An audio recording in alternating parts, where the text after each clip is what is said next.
Con Mexicana ha sido un tema tendencia en los últimos días. Bueno, pues con la esperanza de poder vender, los representantes de los sindicatos de pilotos, de sobrecargos y de trabajadores en tierra de la Asociación de Jubilados de Mexicana de Aviación fueron a la Junta de Conciliación para poder solicitar que se retire este embargo que se mantiene de los bienes de la aerolínea y así poder hacer el trato que ya habían pactado el viernes pasado con el gobierno federal. Los trabajadores están buscando cerrar esta compraventa, que por fin se dé esta compraventa antes de que termine el mes, porque esto obviamente les podría generar alguna compensación económica. A ver, Baiti, mucho se ha hablado de Mexicana de Aviación en los últimos meses, pero vamos por partes. ¿Qué pasó? ¿Por qué dejó de funcionar y por qué le están vendiendo? Tenemos que regresarnos al 2006, cuando la empresa le pidió sus ahorros a los sindicalizados argumentando una crisis económica. Así pasaron 4 años hasta que los empleados decidieron irse en huelga en agosto de 2010 y la aerolínea dejó de operar. 4 años más tarde, en 2014, pasó lo inevitable, se fue a la quiebra. Esto provocó que alrededor de 8,500 trabajadores perdieran su empleo y obviamente hubo muchas denuncias laborales. Hasta ahí iba la cosa. Y sí, y es que, a ver, son 8,500 familias que perdieron su sustento, no es menor. Pero los ex trabajadores de Mexicana de Aviación no se rindieron, querían justicia laboral.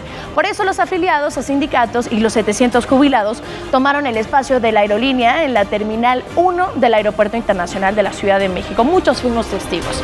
El grupo más vulnerable era el de los jubilados, pues llevaban años sin recibir su pensión. Hablamos de personas que toda su vida laboraron para esa empresa y después no tenían oportunidades de empleo.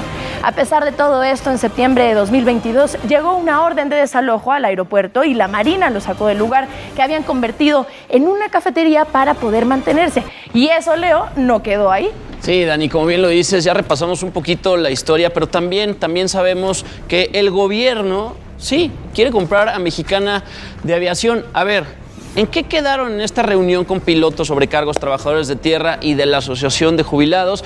Bueno, pues resulta que el Ejecutivo Federal les ofreció más de 816 millones de pesos por la aerolínea, pues sí, la más antigua y más grande también de México y de Latinoamérica.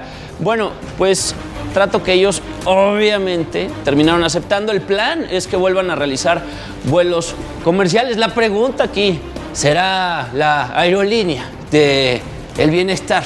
Ya veremos en qué termina todo esto. Sí, bueno, es una estrategia que tienen que analizar ambas partes para ver qué es lo que le conviene más tanto a los jubilados como al gobierno, si sí efectivamente crear una aerolínea o que la adopte un particular, ¿no? Decías, Dani, son 8,000 familias que se quedaron precisamente sin sustento y en su momento se volvió, no se decía viral en esos años, pero sí era un tema precisamente de qué iban a sobrevivir las familias. ¿Recuerdan este calendario de las sobrecargos de Mexicana de Aviación? Que de alguna manera pues vendían para poder ayudar a sus familias? Entonces, pues bueno, ahí sigue el pleito de tanto tiempo. Mientras tanto, yo conozco un avión que no se rifó, que ahí anda, que lo podrían utilizar.